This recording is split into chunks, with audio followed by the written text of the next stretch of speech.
country. We're going to keep our country. We will save this country. And the Lord said, go get some reinforcements. Build yourself an army. And boy, let me tell you, did I. And if people think that we're going to stop fighting for our freedom and liberty, they got something coming. Welcome back, guys, to Stand Up, Stand Out America with yours truly, Bianca, Gracia, la Conservadora, Tejana. Today, I have a very special guest that I am ecstatic to have on my show tonight, Gary Brugman. And I've known Gary for a little bit of time. I've met him through some of our like-minded circles. What is dear to my heart is somebody who I've always advocated for is our Border Patrol agents. Gary is a former Border Patrol agent. He has a very powerful testimony, a big story about who he is. What I know of him is, and how I actually met him was because there was some limelight on him about him being pardoned by the former or President Donald Trump. I shouldn't say that. It's President Donald Trump. He was pardoned by President Donald Trump. And that's how I was like, wait a minute, what happened? What did you have to get pardoned for? So I was very inquisitive. But because, he was one of our frontline, on national sovereignty, working with Border Patrol agents, I just want him, and I want to give him our platform to tell his story. And so, Gary, welcome to the show on Stand Up, Stand Out America tonight, Friday night. Hot topic coming in hot with us. Former Border Patrol agent, again, was pardoned by President Donald Trump. Gary Brugman, welcome to the show. Hey, Ms. Bianca, thank you for having me on the show. I appreciate it. You're very welcome. Gary, tell us a little bit about yourself right now. Tell us a little bit about, right now, let's talk about let's go back, not tell them what you're currently doing. Let's go back. What is your previous work? What did you do for the United States of America? Well, I was born and raised in Brooklyn, New York. And in 1989, I decided I had to do something with my life. I was 22 years old, and I was like, you know what? I'm going to join the Coast Guard.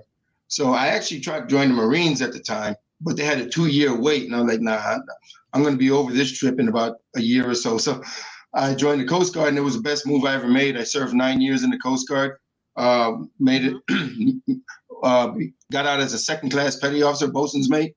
And after 9 years, I was trying to get into law enforcement, and I had so many different routes to go. And I went with the Border Patrol because I had worked with Border Patrol agents before. When I was in the Coast Guard, we had the Haitian migration when they first overthrew Aristide. So we had a lot of Border Patrol agents and INS guys on the ship. And I really dug what they were doing, so I figured I'd go that route. And when I got into the Border Patrol, it was actually the third time that I had tried to get in. The first time I tried was in 92. And I was living in Florida at the time. I was stationed in Florida. And Hurricane Andrew came through and wiped out my whole apartment complex. I never got my acceptance letter. The second time, the timing wasn't right. I had to re-enlist. And right after I re-enlist, like a week later, I got my acceptance letter. So the third time was a charm. Third time I tried to join the Border Patrol, I got discharged on February 22nd, 1998, which was a Sunday. And Monday morning at 10 a.m., I was swearing in Del Rio, Texas. Wow. In Del Rio, which is a very problematic area right now. I mean, all of our porous border, is what President Trump used to call it, is a problematic area. So we thank you for your service, Coast Guard. Thank you, ma'am. I do know when you're saying, that you had to apply several times. When I was in college, the Border Patrol was actually hiring. And I did an interview with them, and it was, I don't know, I guess law enforcement was not my calling, right? So they there wasn't really an interview. It was like a scenario thing. They're like, right, in a room, and they're like, you have illegals coming through. What do you do? And I was like, what? I was like, that's exactly how it is. I know. Scenarios. And they didn't take me. So now going back, I'm like, man, that would have not been the best job. I mean, God knew what he was doing. But what I've heard through Border Patrol agents when we have sat with them, and talked to them, because we advocated our organization, Latinos for Trump, previously Latinos for America First. we've done a lot for our Border Patrol agents. We always advocated for them. And especially because they were under so much scrutiny. And one of the things that, you know, some of the BP agents told us is that Border Patrol is actually one of the hardest agencies to get into. And we said, what? They said it's harder than the FBI. And they said, and they have a big turnover because people go into the Border Patrol and As then a stepping stone. Yeah, it's such a tough job that they transfer out. They'll go to DA or FBI, or they'll go somewhere else, right? Because once you're in the federal government, you can pretty much lateral transfer somewhere else. And they said, so we lose a lot of people, but it's very hard. And I said, why? Why is it so hard?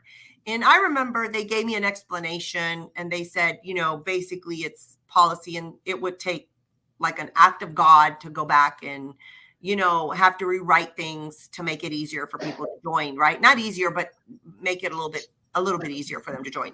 So I heard that. So gosh, 3 times a charm, right? And you're in. So how long were you in the Border Patrol? I was out in the field just almost 4 years. And then once I had my incident for another 2 years, 2.5 years with investigation and appeals and all that stuff. So a total on paper, just over 6 years. Tell us what that incident was, because I think that's why I really want to talk about what happened to you when you were defending our country at the border. What happened to you? Well, Bianca, you know, I didn't always have this nice gray beard going on here. I was a lot younger then. I was 32 years old, 31, 32 years old. My friend. And in 2001, January 14th of 2001, 9 months before 9/11. All right, 9 months before 9/11, I chased a group of. I was working downtown Eagle Pass with my partner. Some sensors went off. It was in the evening. It was about 6 o'clock.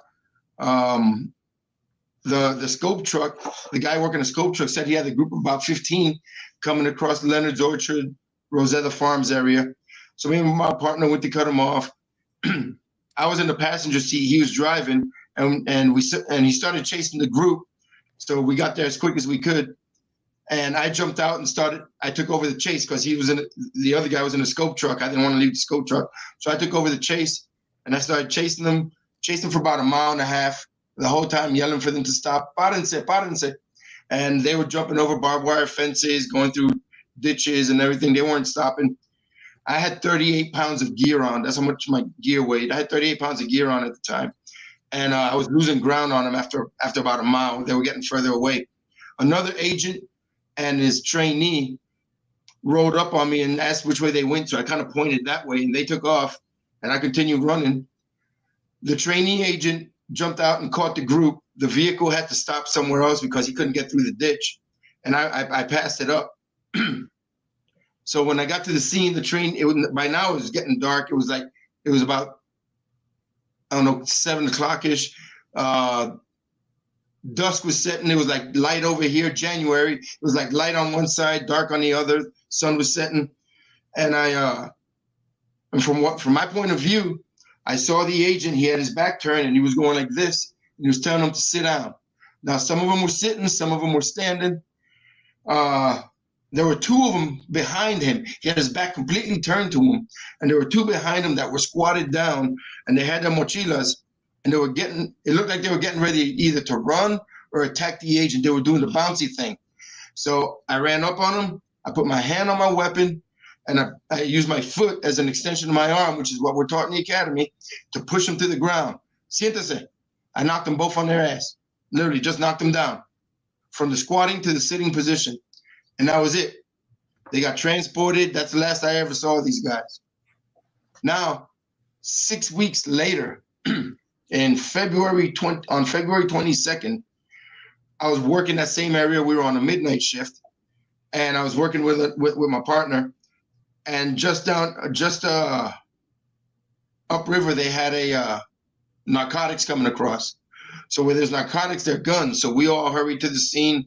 By the time we got there, they had jumped the group and they scattered. We caught 5 of the 7 mules. 2 of them were missing. So the camera operator guided me into an area, and I had my night vision goggles on. He guided me into an area, And he kept telling me that to your 10 o'clock, a little to your left here. And I finally saw them laying down in some tall grass. So I started walking towards them. They got up, started running when they saw me. Again, I'm on foot. I'm chasing them. Párense. They got to a fence line. They weren't going to make it through the fence, so they banged a right. I was still behind them, running full speed. Párense. They come to another fence line, and the first guy jumped in between the strands of barbed wire fence like Superman, just dove in between them. I don't know if you've ever seen anybody do that. Pretty impressive. I don't want to do it, but it's pretty wicked watching them do that. Right. The second guy hit the fence and flopped over. So I had momentum. I said, I'm going over too. They're not getting away. So I hit the fence with my body armor and I flopped over as well. Now all three of us are on the ground on the other side of the fence. The first guy was already getting up and took off running. The guy that was right in front of me was getting up. I got him by the legs and I was trying to not let him go because he was trying to get away. And as I was getting up, I don't know exactly what happened, but I saw my feet and the stars in the same picture, and he body slammed me on the ground. He picked me up and body slammed me on the ground and knocked the wind out of me. I mean, back shoulders first, just picked me up in the air and slammed me down. Then he jumped on top of me and started choking me. He literally sat on top of me and started choking me. I took a swing at him and I missed. So then he grabbed this hand and pinned it to the ground. He's got me by the neck, got this hand pinned to the ground. I got him by his collar, trying to keep pressure off my neck so I can breathe a little bit. And I'm going, everywhere I look, all I see is tall grass. I can't see anything. And I'm thinking, oh my God, I'm going to die. I'm going to die. This is how it ends. And so many things went through my mind. He was wearing a polo shirt and I looked at like this button and I thought, if I can reach my gun, that's where I'm going to put the bullet. But then again, I was losing this fight. I couldn't get to my gun because he had my right hand. And if I were to get it, I was losing this fight. He would have taken my gun away. So I basically did the only thing I had left to do. I yelled out, God, please help me. God, help me, please. And he did. I managed to break this hand free. I twisted my arm, broke my hand free. And I swung him and I hit him on the temple and he fell off to my left side. I rolled over on him, put my forearm into his throat to keep him down. And then I felt him grabbing at my gun belt. He was trying to grab stuff off my gun belt. So I said, all right, this has got to stop here. So I wound up and I punched him in the nose 3 times. I felt the break on the second one and I hit him one more time because he was still moving around. And he finally gave up and said, Oficial, ya no me pegues. Officer, don't hit me no more. And I said, then stop fighting. Just like that. I said, pues no pelees, puto. That's basically what I told him. And then he just gave up and lied there. And every time I tell this story, let me tell you, Bianca, every time I tell this story, I can smell his body odor and I can feel his sweat and I can taste his sweat because his sweat was landing on my face and in my mouth. I literally can smell it and taste it all. Anyway, so we brought him in. It was, I think it was like 730 something pounds of marijuana that they brought in. They all got turned over to the DEA. He got sentenced to 57 months in prison. That was that. Another job well done, right? 57 months is all he got? That's all he got. So fast forward again until March of that year, 2001, still 6 months before 9/11. And I get back from the range and my watch commander calls me in, tells me I need to unload my weapon and put it on his desk. And I asked him why. And he told me to do it first and then he'd explain it to me. So I had no reason not to trust the man. So I did it. And he told me I was under investigation. I told him for what? And he told me he didn't know because it wasn't him. It was an outside agency, which was the Office of the Inspector General. Well, Bianca, for the next 18 months, nobody told me. Well, let me rephrase that. For the next 14 months, nobody told me what this was about. Had no idea. And I kept playing that scenario that I just told you over and over. I'm like, I used every level of the use of force continuum.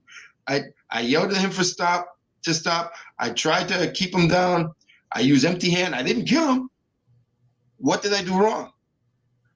Well, 14 months later, I find out I'm the target investigation. I get a letter from the U.S. attorney, and it's for the guy that I pushed on the ground. So the guy that I pushed on the ground, they're bringing me up on charges because I violated his civil rights. The charge was 18 U.S.C. 242 subsection B, deprivation of rights under color of law. And I'm like, what the hell is this? So what confused me, it took me 4 days, but I didn't know that right then. It took me 4 days to realize what this was because I had to go through records, and I didn't realize it back then. I was young, dumb, and took me 4 days looking through records because the guy that I pushed on the ground, his name was Miguel Angel Rodriguez. No, Miguel Angel Jimenez Saldana. The drug smuggler was Miguel Angel Rodriguez Silva. Oh my God. So when I saw the names, I was like, wait a minute, this isn't his name. I was like, and this isn't the date. What is this? So you know how they say the government makes things disappear, right? Yeah. I went back into the archives. Ironically, for that whole 6-week period, there was a glitch in the system. Everything disappeared. Of course. I went back into the boxes, into the files, looking through the 213s. Gone. You know how I found out? What they didn't get was the duty roster that day of who was working. So I found out who was working with and where, and then I remembered that's the dude I pushed on the ground. Right. I was like, why they bring me up on charges for that for? I mean, I did exactly what I was supposed to by the book. Well, they brought me to trial, and you can stop and ask me questions anytime. So they brought me to trial in Austin, Texas. Now, again, young, dumb, I didn't know Austin, Texas was such a liberal town. And I don't know if you've ever heard the name of a judge back then. He died, I think in 2009 or 2011 or something like that. But his name was William Wayne Justice. And he was a very, very liberal judge from Tyler, Texas. And he fell asleep on the bench a couple of times. But the U.S. attorney, Johnny Sutton, was had his bench in front of us. And it was the U.S. attorney, the assistant U.S. attorney. They brought a civil rights trial lawyer from Washington, D.C. And then on the other side, where the benches are, was the Mexican consulate. So they were conversing back and forth. Why our government? So now let me ask a question. In this process, the U.S. attorney, obviously now you're talking about the, Washington, D.C. civil rights attorney. Do you know, obviously somebody other than just the illegal filed the complaint? Somebody had to. Please tell me, do you know if it was an NGO? It was the Mexican consulate. So the Mexican consulate went to the U.S. attorney. U.S. attorney went to the office of the inspector general, and the inspector general came down on my ass. It wasn't the border patrol. The border patrol was all on my side. And I mean, I know you've been around border patrol a while, but when something happens to a border patrol agent, they usually don't stick by them. They usually hang them out to dry. It just doesn't happen. Listen to this, Bianca. All of my supervisors, watch commanders, and everybody testified on my behalf. My watch commanders were like, he's a truthful agent, and they objected to that, to him saying I was truthful because I hadn't testified yet. So looking back, Gary, and I'm gonna let you finish the story, but looking back, 2001, Bush was in office. So we had a very conservative, president in office. Obviously, illegal immigration has been a problem for decades. Yes. It's not an overnight problem. And every administration back to even Clinton has promised to build some kind of wall barrier, something, and no one ever fulfills it. So we've had this problem, obviously. I feel like you're a victim to the illegal immigration nonsense happening under our laws, and they're trying to hold you accountable for civil rights. So, and I'm all for civil rights. Listen, but when Same here. Civil rights, they ignore us, but then somebody else cries civil rights, and it's all about them. So not an NGO. So the Mexican consulate, was there something going on, or do you look back now and know that something was going on and they used you as a pawn or to make an example, set an example? Do you feel that? You know, Bianca, I've got a lot of conspiracy theories that I've gained over the past 20 years of what could have happened. But let me tell you this: they made things disappear, right? There was a system we were using that was designed by an agent, a software system. I think it was called APS, Alien Processing Something System, right? And he designed it. It was before the system that they have now, and he designed it because it was easier for us to process. So I went on there, and everything was gone. Since then, shortly after that, that agent died. Don't know. They said natural causes. Now, here's another little conspiracy theory that I have, and I can't prove anything from it. But, for example, 6 months before this whole thing went down, actually 3 months before this whole thing, in October of 2020, I was working the brush out in the Eagle Pass area. And I got a call to go to sector to see the chief. And I'm like, I'm in the middle of the brush. It's going to take me 3.5 hours at least to get there. They told me to stand by. Then they said, start marching. So walked the 3 or 4 miles back to my vehicle, got out of the ranch, went and from Eagle Pass, went to Del Rio sector. When I walk in there, they tell me they're waiting for you. I'm like, they? So I walked in and there's 2 FBI agents. I can't remember their names, and Chief Paul Berg, who was the chief of Del Rio at the time. So apparently the Gulf Cartel had put a bounty on me, and they wanted me to go work in Montana for a year, for at least a year. And I was like, you mean like Canada, Montana in October? You know, and they were like, yeah, exactly. I was like, why can't I go to Miami? I was in the Coast Guard, I can drive boats. Why can't I go to Miami? I don't want to go to Montana. And they said, well, we can't adequately protect you in Miami. I was like, adequately protect me? I was just in the brush by myself. And they said they got this intel like 3 weeks earlier. I said, you got this intel 3 weeks ago. I didn't see you marching around the brush following me to adequately protect me. And I asked, Chief, do I have to go? And he says, you don't have to do anything. So I said, nah, I'll stay here. So I stayed there. And like I said, 3 or 6 months later, this whole thing happened. And ironically, the chief died too. Your chief died too? The chief died like a year later. Natural causes. Chief Paul Berg. So what, again? I don't know. I don't know why. All I know is that Bianca in Eagle Pass in the late 90s, early 2000s, I was a dope catching fool. And I'd stumble across it if I wasn't looking. I always came across dope, and I guess they wanted me off the line. That's the only thing I can come up with. I don't know how. So the prosecutor, the U.S. attorney that prosecuted me, is the same prosecutor that prosecuted Ramos and Compean and Deputy Sheriff Gilmer Hernandez in Rock Springs in Edwards County. So he had it out for law enforcement. I think they were trying to appease Mexico because, you know, George Bush was a good conservative, apparently, but you know, he still had ties to Mexico and was trying to come up with a deal at the time with Vicente Fox. So I don't know what happened. All I know is I say this. Check this out, Bianca.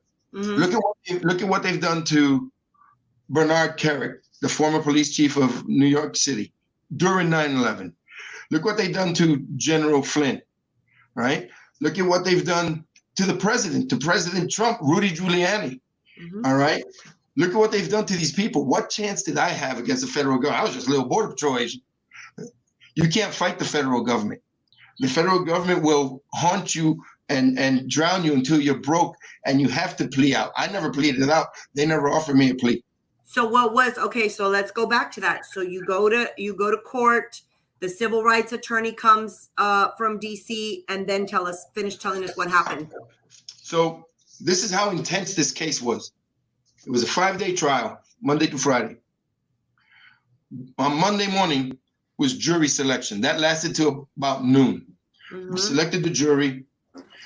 The trial started Monday afternoon, and they had the trainee agent who says that I kicked this guy to the ground, and then I punched him so hard in his ribs and his chest and his stomach that he can hear the breath coming out going, from the guy. And then I might have given some punches to a second guy and possibly a third. They only had one guy.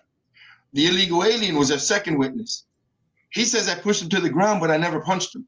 He never punched me. He put his knee on my neck, which I also didn't do, but at least he said I didn't punch him. Right. Right. And this was a year after the incident, about a year and 3 months after the incident. And he couldn't remember what side I kicked him on. They kick him on this side or this side? I don't remember.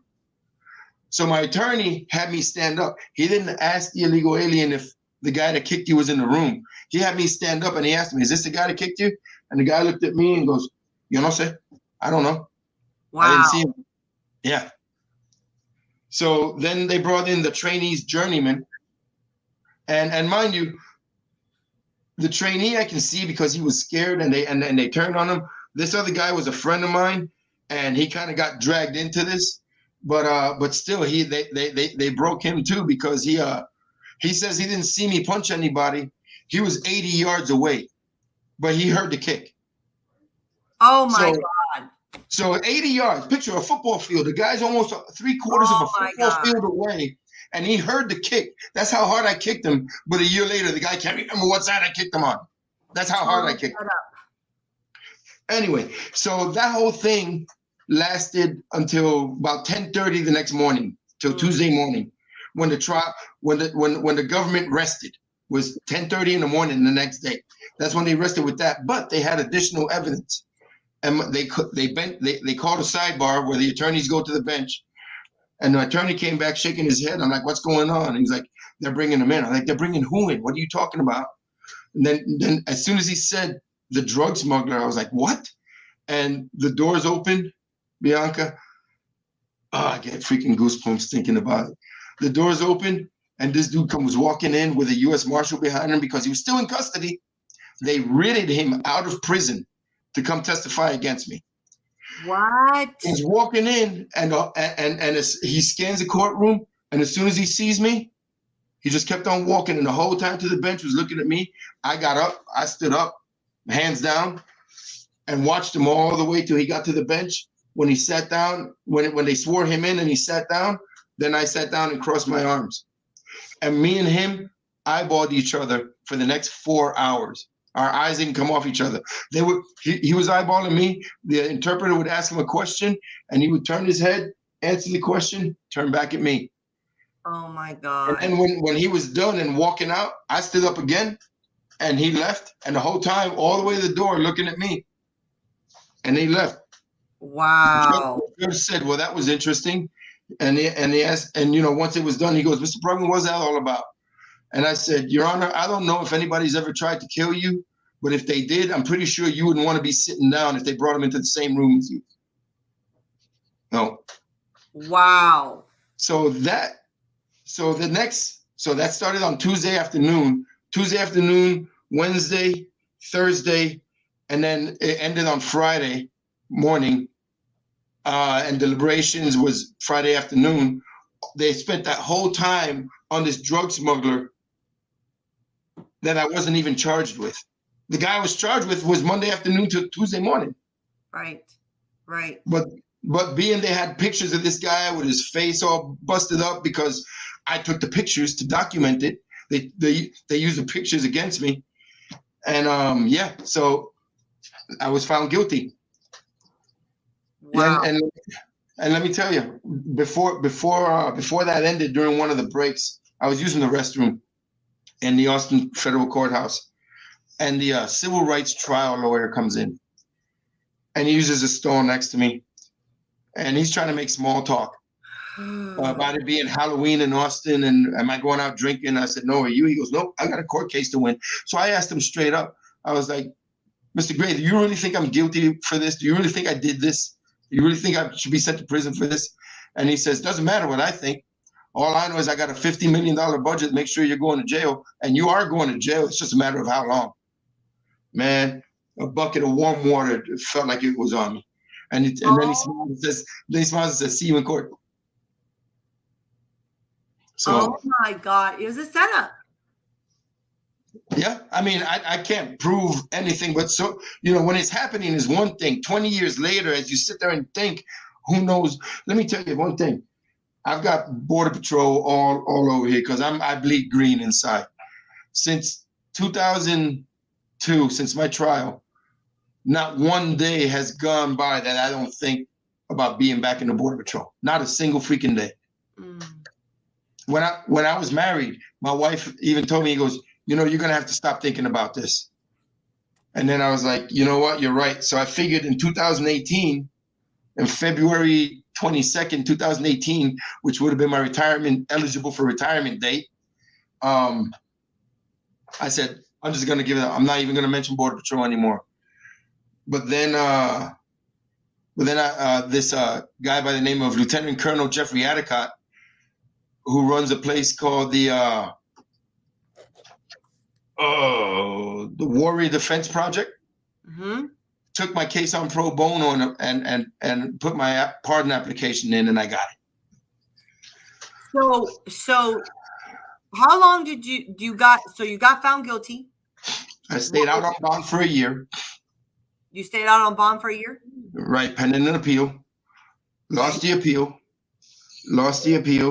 And then the marshals came and took me away. I had already self-surrendered twice, but now they felt the need to come kick my door in, and they pushed my mom to the ground, took me away, and I spent 2 years in prison, in 5 different prisons. So they gave you, how long was your sentence? 27 months, and I did 24 of the 27 months. Wow. When they picked me up, they took your life though, because now you're a felon. Well, I was a felon for a long time, for 20 years. For 20 years, and so you all this happened. You get out of jail. You can't go back to what you love to do, is defending this country, whether it was Coast Guard or Border Patrol. You can't do any of that. What did you spend time doing? What did you do how do you even get your life back? This is absurd. So you spend all these years, and of course, all these years go by, and then finally, here comes Trump and they pardon you, but right. Which thank God, but you had to suffer through this. All the time. I can't imagine what it's like. So how did you pass your time to even try to get your life back?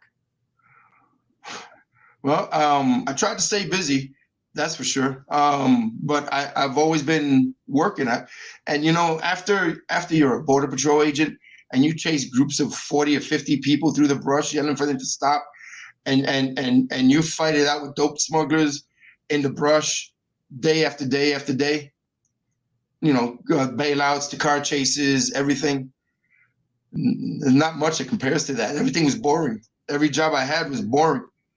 Yeah. Like I drove an oil tanker for many years out in the oil field. I was hauling crude oil, and sometimes when it was raining, I turned off the windshield wipers just to make it more challenging.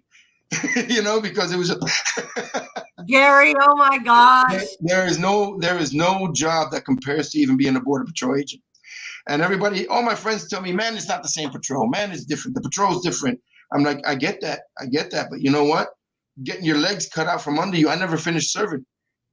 And that's one reason I'm still trying. I'm fighting to be a police officer still. The state of Texas won't let me because I was pardoned for my conviction, but I was not exonerated. I wasn't found innocent. I was forgiven. They gave me my rights back. I can carry a gun. Hey, they'll let me be an armed bodyguard, an armed security guard, and carry a gun everywhere I go now, but I can't be a police officer. So I'm still fighting that. I'm not accepting that. Good for you. I will, because again, I never finished serving. Well, we thank you for your service. Thank you. Your story and your testimony is a privy to what our agents and our LEOs and anyone in this country is going to go through because of the invasion. Exactly. So knowing your story, what they've done to you, did to you, and the current situation right now, Trump was trying to do something about the border. We didn't have as many illegal crossings during Trump's administration. I mean, they were down. I think he was the first president to ever even listen to what Border Patrol agents needed or wanted, and first one to even get an endorsement from them. What do you think? Because I mean, this is what we did, and as an organization, we did community service. What we chose to do our community service on was feeding Border Patrol agents. And we felt that was just a thank you, right? And so we would organize, work with some of the BP chapters, and so we would say, hey, we want to come and feed your guys, and they're like, what? Like, no one's ever done that for us. I mean, they're calling us baby killers and everything, separating kids in cages. I said, well, as a Latino organization, we stand with you. We want to advocate for you, and we want to show that, that some of us have your back, and we're advocating and speaking out and defending you. And so we just want to say thank you. That's all. We just want to say thank you for your service. So they appreciate it. Well, thank you. And we did that. So we started, in McAllen was our first one, and we fed probably over 1,000 Border Patrol agents.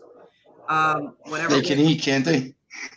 It was awesome. They can eat a lot. Those. Well, let me tell you, they in McAllen, our first one, we had a cooking team, and they stayed up all night, and they made all these briskets, and so we had briskets and roast and everything, and so we packaged up the plates. And some people that were able to come out, and it was on the 91st. The first time we did it was on the 95th birthday of Border Patrol. And it was in May. I think it was 2019 maybe or something. 2018, 2019. 95th birthday, I think. 19. Yeah. So that was our first one. And so we had little cupcakes and cookies done that were all like decorated for Border Patrol, and it was just cool. And we got Louis Gohmert, Congressman Louis Gohmert, and I believe Senator Donna Campbell to do a declaration for us to present to the Border Patrol and thank them for their service, nice. And recognize them on their 95th birthday. And then I believe we had Senator Cruz in town, but he didn't make it to actually speak or anything. And so anyhow, but we had an assembly line and volunteers, pastors, all, just people out in the McAllen area.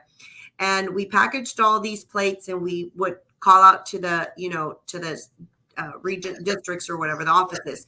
We'd say, hey, they'd be like, collaborating obviously with the union people and saying, hey, they need 30 plates over here. They need 14 over here. They need this many over here. And so we did that.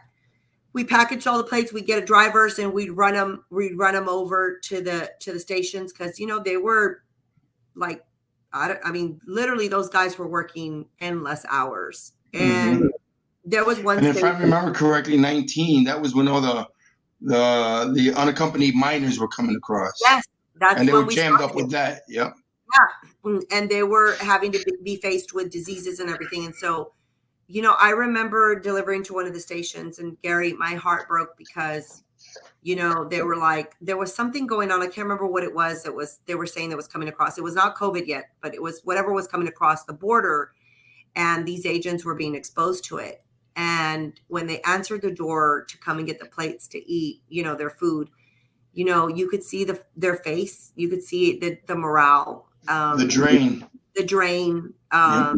But yet thanked us. They were like, thank y'all so much. And we're just like, hey, whatever we can do, we're here for you. And we just want to say thank you for your service. And this is nothing. I mean, it's just a plate of food, but it's something. It means a lot. To show our appreciation. And they were like, obviously no one really does have a Border Patrol. So they were like, what's this for again? So we were just showing appreciation. So we went. Let me tell you something, Bianca. Us Border Patrol agents, we come across a lot of money that we find in the brush, and millions of dollars, hundreds of thousands of dollars in cash that gets abandoned. We find it in vehicles and all that. Border Patrol agents have a lot of integrity and cannot be bribed. Give us a plate of brisket. Give us a taco. Well, let me So they tell were very you. appreciative with that. Yeah, they took those plates of that. We it was just really good. We felt good because we felt that it gave us the opportunity to say thank you. You know, normally, you know, law enforcement always gets recognized, firefighters get recognized, they always get stuff. But Border Patrol agents, who does, right? Who does go recognize them and just Right. and says thank you.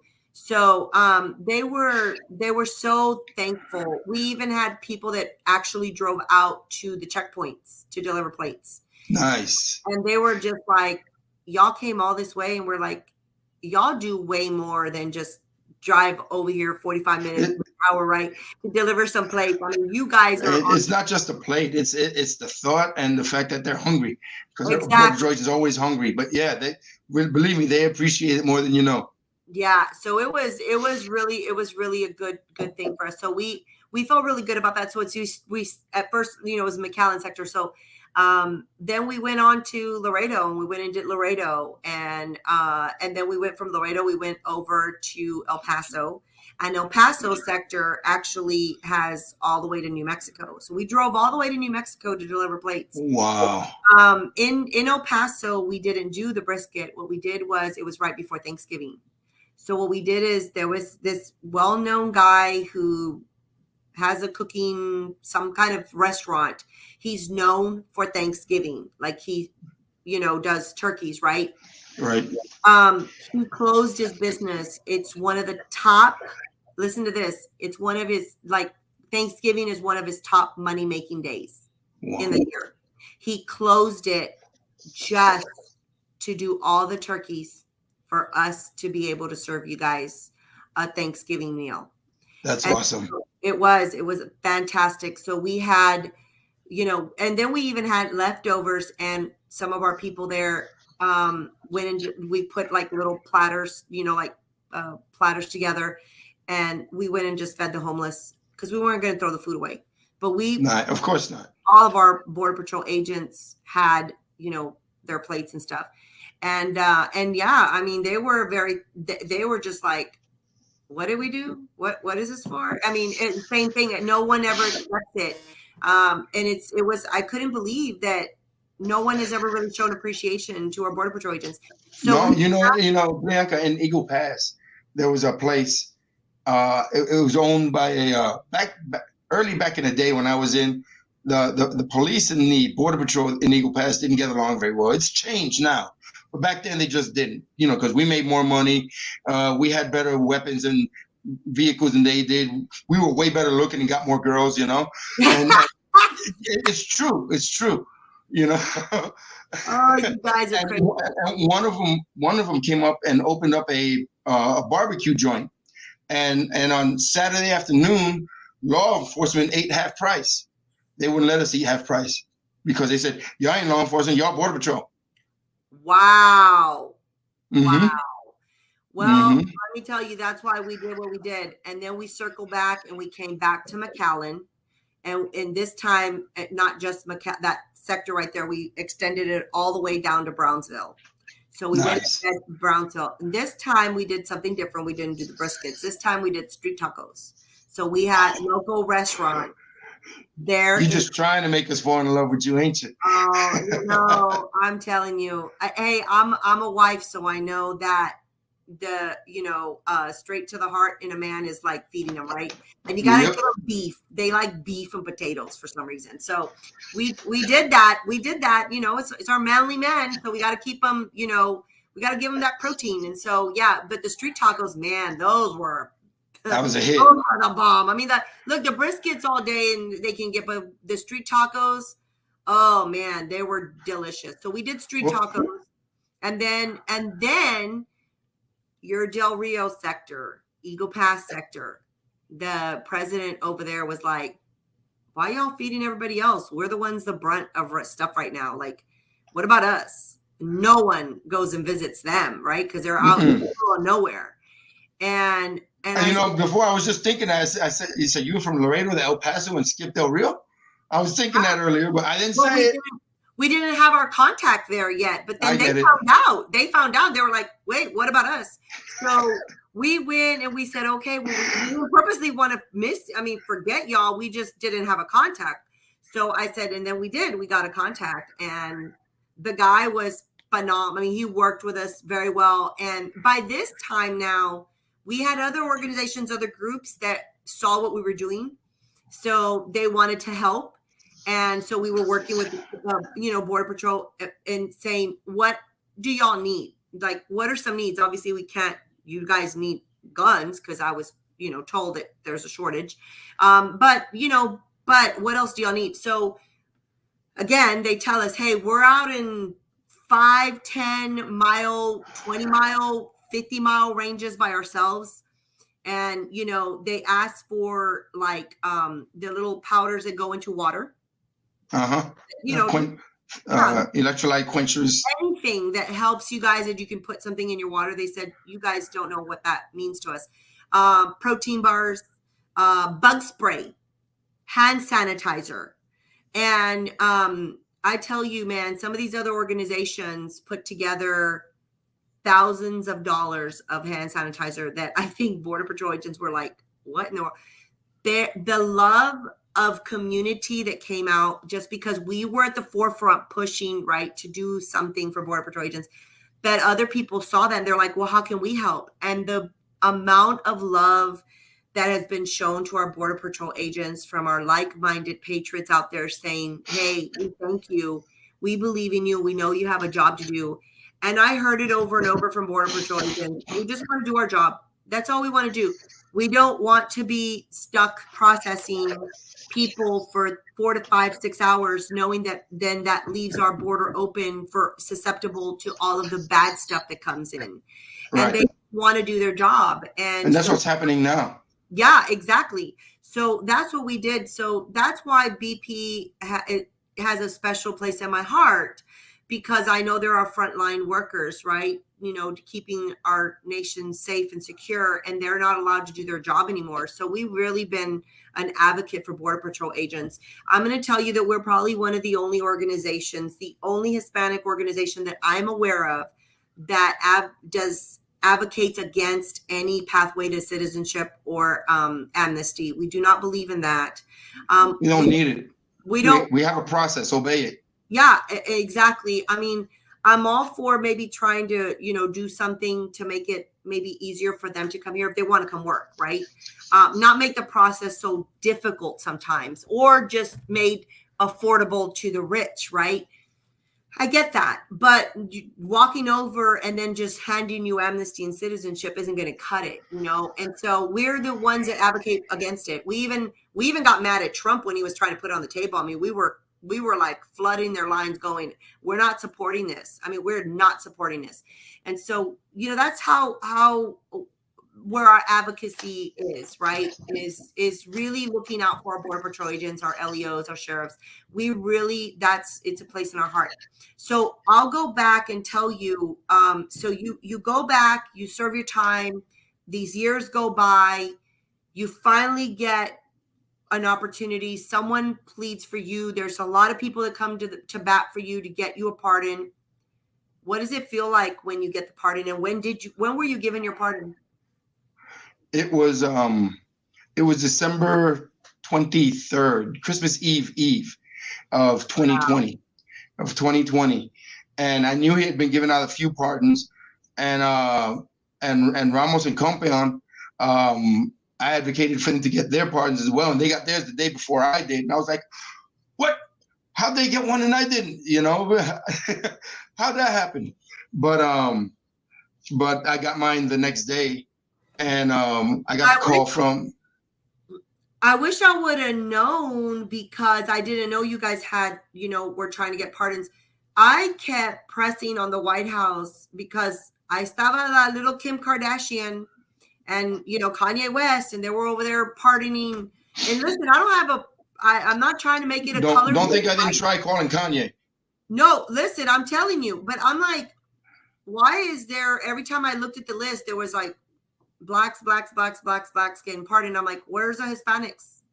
Where are the Hispanics? Because I know there's some out there that need a pardon, you know, and how come no one's advocating for them? So I was consistently, you know, sending in emails. I didn't know. So I am happy to know that you're not the only one, and there was other Hispanics that did get a pardon, because I did not you know, that. and I'm sad because Gilmer Hernandez, a sheriff's deputy from Rock Springs, who prosecuted by the same guy that prosecuted me, he didn't get a pardon. And I don't know why, but I mean, it kind of broke my heart. But Ramos and Compeon got one. My friends from Blackwater got one.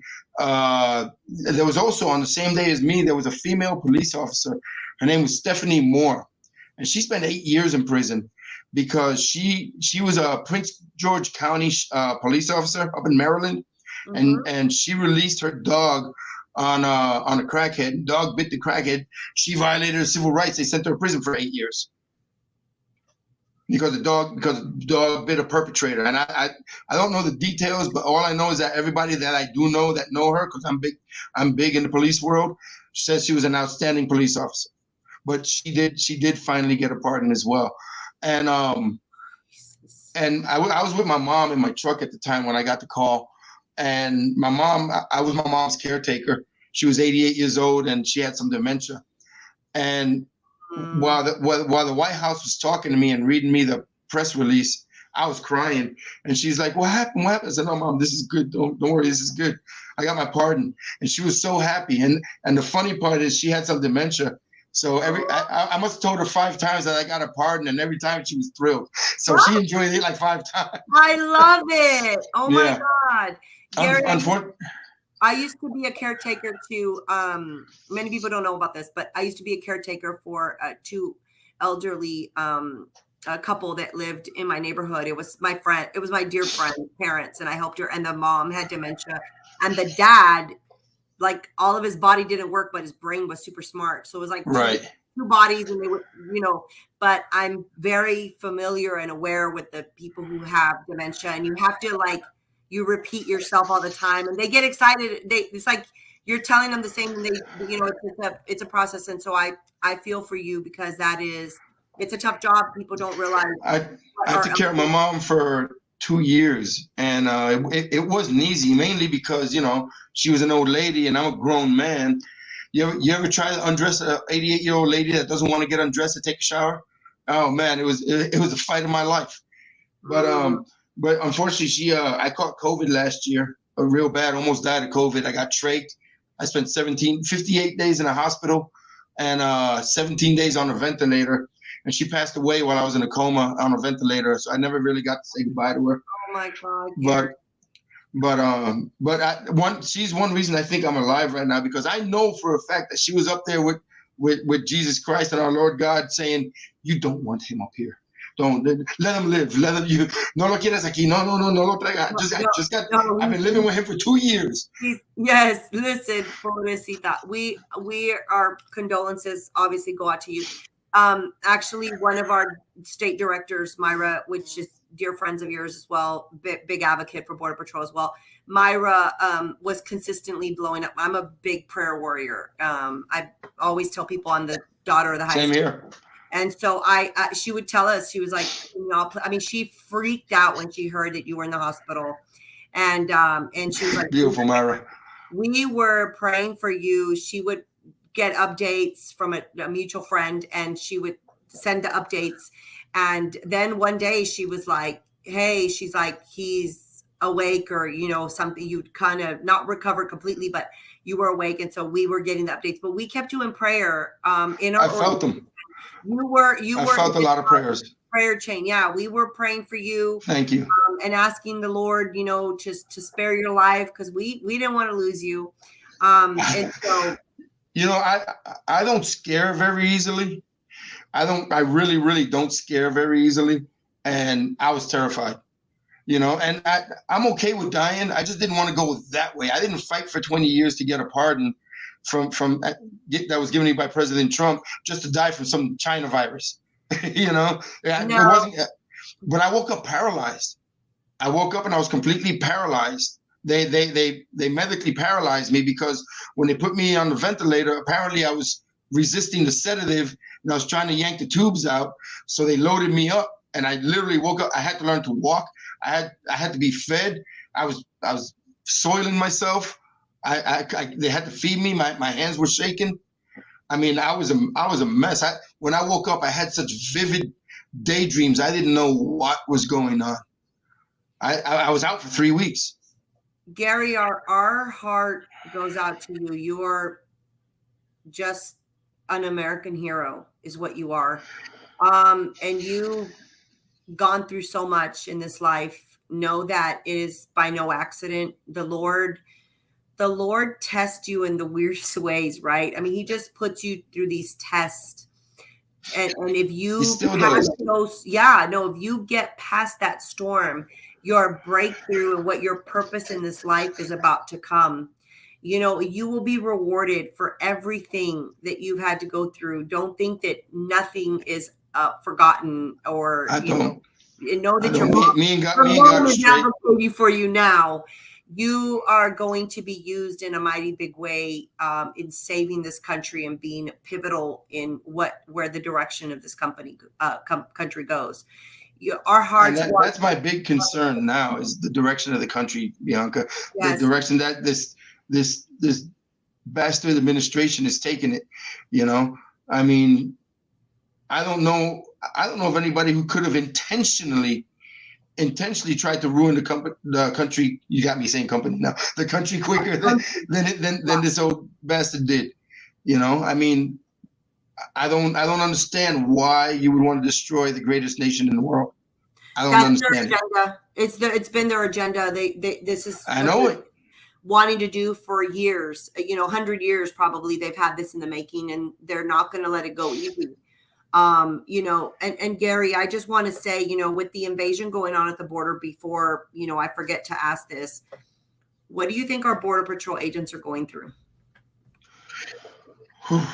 So I'll tell you what, it's not what they signed up for. Border Patrol agents are a patrol agency. They're called a Border Patrol. They're not a detention agency. They're not corrections officers, and that's what they're using them as. They're not processors. They're agents. They're field agents. And right now there is so many miles of border that is unpatrolled. It's unpatrolled. It's just open. I had a buddy of mine who was a watch commander in Yuma, and he's like, I've had to pull everybody off the line. We don't even know what's coming through anymore because everybody's got to come into process. Everybody's got to come into process. They concentrate on one area and go to another. The morale of these guys, I mean, it's in the toilet. During President Trump's days, he loved the Border Patrol. He showed them the love. He allowed them to enforce the laws that we had. Yeah. And the morale, and just from talking to these guys, because I still stay in touch with a lot of my old agents, the morale, just talking to these guys one-on-one, was different back then than it is now. Now they're all just getting ready to go. They're getting ready to retire. Everybody's retiring in droves. They're retiring at 20 years when they used to stay 25 to 30. I have a friend, Ned Thomas, who retired in 2018 or 19, and he did 33 years. He was age 57. He was mandatory retirement, and his speech was, "I'm not ready to go. I want to do it all over again. I want to do it all over again." Wow. Me, with everything that's happened, I'd go back in a heartbeat. And they're like, "Oh, you would hate it." I said, "You know what? I probably would, but I would still be serving." And that's the reason that they still do it. And that's the reason that they go to work every day. It's not for the paycheck. They can get a paycheck anywhere, especially with the experience that they have. They do it because they swore an oath to this country. They swore an oath to we the people, to protect our country from invasion. And now they're not even allowing them to do that. What is it going to take for us to, what is it going to take for us to turn it around? What is it going to take? What can we do? What can patriots do now to support Border Patrol agents? I know, for one, that we have gone to Governor Abbott. We have been advocating to Governor Abbott to declare the invasion. It's part of our Texas Constitution. He can shut down the borders, and he refuses to. He ignores us. Of course. What can be done? I know people are going to be asking. They're asking, right? What can be done? What can we do? Knowing as a Border Patrol agent, what can we do? that's a very difficult question because there's so many things that we want to do, but the government won't allow us to do it. You know, the only thing we can do is try to get these people out of office, because I'll tell you right now, we don't need any new laws. We don't need more Border Patrol agents. We don't need anything. What we need is to allow the agents that we have to enforce the laws, that let them do their jobs. Right. Let them do their jobs the way it's supposed to be done. But with a corrupt system that like we have in place right now with this administration, and it trickles on down. It trickles on down to the Secretary of Homeland, to Mayorkas. It trickles on down to what's his name, Mangus, whatever his name is, all the way down to Ortiz. All right. I don't know Ortiz. I heard he was a great chief when he was a sector chief, and now he's a yes man. You know, I mean, the way, you know, that famous video where he's yelling at the troops in Laredo. Yeah, I saw that. What happens? What happens to those agents? Those agents that turn their back. What happens to them? You know, I haven't really heard what happens, but I guarantee you that something's going to happen. Something's going to happen once this is all said and done. Just like the horseback agents. You know, I feel for those guys because I know what it's like. They got cleared of the criminal. I didn't get cleared of the criminal, but they got cleared of the criminal, and yet still they may lose their jobs. They may end up getting administrative remarks in their records. But you know what? I got sent to prison for doing my job. My advice to those guys is, if they give you 30 days on the beach, you know what you do? Take the 30 days, go to the beach, and send them a postcard from the beach. But Gary, we can't afford to lose any of our agents. Tell that to the administration. They're forcing that. They're making it impossible to retain agents. They're making the job horrible. They're trying to ruin this country. They're literally trying to ruin this country. But Border Patrol agents don't quit, Bianca. Border Patrol agents don't quit. We took an oath to serve we the people, and they'll do whatever it takes until this whole thing is over and goes back, because it will be over eventually. You know, whether that's when we get a Republican president or this November when Congress, because it's all up to Washington. Agents can't make a decision for themselves. Right. And I hate to say it, but they're just soldiers. They're just pawns. Yeah. You know? Yeah. That's what I've pretty much said in my statement, is that we need to stop using, you know, our agents and our LEOs as pawns and political for propaganda and optics, and pretend like you're doing something, but you're really not, you know. Right. I'm so sick of elected officials that give us this talk and don't do anything, and then to use and go down there and huff and puff in the border and stuff. And then I'm like, what'd you do that for? Like, to get money? Because that's what they're doing. Right. They go back to Washington and send out an email saying this stuff is happening at the border and donate here to make this happen. And I'm like, you're not making anything happen. So, you know, it's a game, and patriots are sick and tired of it. Gary, I know you have a podcast. How can people follow you? Where can they follow you? How can they listen to you? And how can they help you? I mean, is there like a website or anything where people can go and donate to your cause, to your message? I haven't really done that. I'm on Facebook, Gary Brugman. I'm on Instagram, and that's where I'm most popular at, is Gary.Brugman. I'm on Truth Social as the Gary Brugman Podcast. You can listen to my podcast everywhere you listen to podcasts. I'm on Spotify, iHeartRadio, Apple, Google. Just Google the Gary Brugman Podcast. I'm up to 102 episodes right now. Miss Marie Vega was my 100th guest on episode 100, and I love her too. She's awesome. And I want to thank you, Bianca, because I hadn't seen you in almost a year, and you saw my face the other night over at the event, and you called me right out. I was like, oh wow, she remembered me. Of course I remember you. Absolutely. I was so happy that you were. I was like, Gary's here at our event. And, I mean, we didn't know you were coming. Nobody told me you were coming. I mean, even like Sheriff Lauterbach that showed up, I was like, wow. I mean, we were so happy to have had a successful event. You know, every time that we do something, we try to obviously bring awareness to border. Which brings me to that we are going to start. I work for the America Project now, and border security has become one of their pillars that we're going to focus on for policy, right? And so yeah, we're going to start this border 911 tour with Tom Holman and others. And I love Tom. yeah, and I'm advocating for you to come and join us. I'm actually advocating for some other things for you. So, don't be surprised if your phone rings from certain people. I've been advocating for you. I think that I was like this week, we got to bring them into the family somehow. And so, yeah, so we'll see. We have some good things, I think, coming, and I would love to see somehow you participating in it. And we're going to have that Border 911 event August 26th and 27th. So mark it in your calendar, please. I will.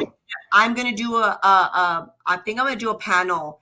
I would love to have you on the panel. We're going to take, we're going to try to get, like I did, like getting some of the angel moms is what we call them. But there's a recent, I think a recent dad who lost his son to fentanyl. And yeah, so the fentanyl is the problem right now with coming across the border.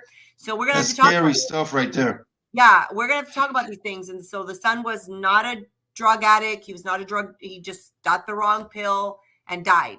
So we're gonna need to talk about these things. So I want to do a panel, and maybe you can serve on the panel as well. And help me ask some tough questions. But I would love that if you mark your calendar. And again, we're announcing it here. So you're going to be in the Houston area. I advocated to have an event here in the Houston area with big speakers because of the fact that, Houston is a hub for human trafficking. Yet we're not talking about it with these big events. They go to San Antonio, they go to Dallas a lot, but they skip Houston. And I'm like, you guys can't skip Houston. And you can't skip. Houston is like 9 states put together. The county is so big, and everything seems to be in either north or either west. And I'm like, you guys have to come east. You have to come southeast. You have to start engaging with other communities in other parts of the city that no one ever comes to visit. So Patrick Byrne, General Flynn, Lara Logan, Roger Stone. We're going to have some awesome, speakers, panels that we're going to put together. And, so I would love for you to participate in that with me. So please mark your calendar, because I'd love to see you here with us. Whatever I can help you and your association with anytime, just ask me. Absolutely. Absolutely. So definitely listen, I thank you for coming on with us at Stand Up, Stand Out America. This is where we're doing a call to action. You guys have heard Gary's, story. I know this is going to be hot. I mean, I don't think many people have heard your story, Gary. I mean, this obviously happened 20 years ago, right? That's why people don't know. We need to bring your story to the forefront, because this is what we're going to start seeing yet again happen in our country because of the open border. This is what our LEOs are going to have to deal with. They're going to have, our communities are going to have to deal with the deaths of fentanyl, illegals killing people. I mean, it's going to be, there's lawlessness right now in this country. So I am so grateful to you to have taken the time out of your busy schedule to join me on today and get your story out there. And then just, guys, you know what to do. Go follow Gary Brugman on any of his social media. Are you on every day? When do you come on? When are your podcasts? Usually have my podcast out on Wednesdays. Wednesdays is usually a new drop for the podcast. I'm behind one right now because the co-host that does it with me, he's got a cancer problem, and I have a difficult time doing it without him because he's been part of my show for a long time. But we're gonna put one out here soon, and it's gonna be real good. There you go. You know where to go find him. He's got over 100 podcasts. So obviously, if you're not familiar with Gary, go back and go through his podcast. I'm sure they're all on YouTube. Yeah, perfect. So we will definitely, guys, please share his message, share his story. I'm sure he's touching on topics as well that need to be talked about. Gary, thank you so much. Thank you, Bianca. And giving your time to this country. And from the bottom of our heart, we love you. And we think you're a hero. You are not a felon. You're not, you were doing your job. And I believe that they probably framed you for whatever reason, because the government, works with the cartels. I mean, we know that now. So, So listen, I mean, but your work, your story, your journey is not over. And the Lord is going to use you in mighty big ways. Gary, thank you, dear. Strong. Know that you're always in our prayers, and we're a phone call away. So anything you ever need from us, Same here. Reach us. I just Yes, thank you dear. so very much. All right. So guys, thank you so much for tuning in tonight. Friday night. We hope you have a wonderful weekend here today on Stand Up, Stand Out with La Conservadora Tejana, Bianca Gracia. Until next Friday, guys. Anyways, I always say, peace out. Peace out.